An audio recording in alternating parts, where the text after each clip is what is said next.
kakomeye kandi igihe nari guswe no kwikanyira mu ndirimbo yanjye humvikana amarira. My Lord, you've taken away the pain for the ways I can't explain. Now I am here to praise your name.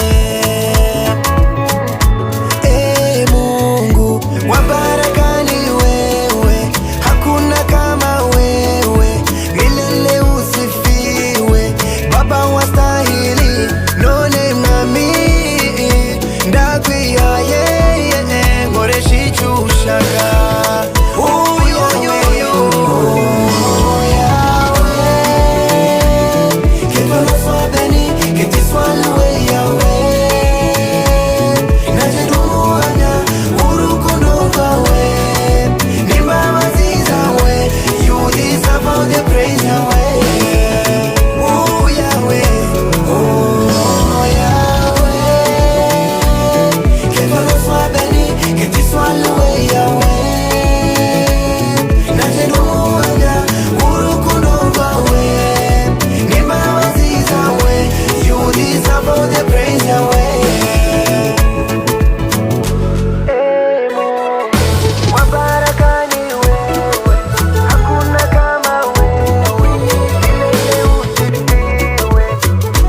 Nigashinyura mu biteye ubwoba,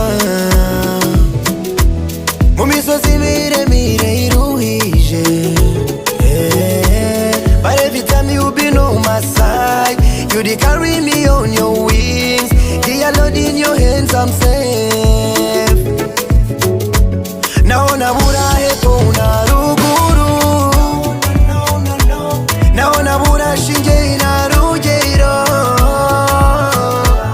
I know nobody can dim my shine, and your plans are better for me. It's your wavuzuza gishita.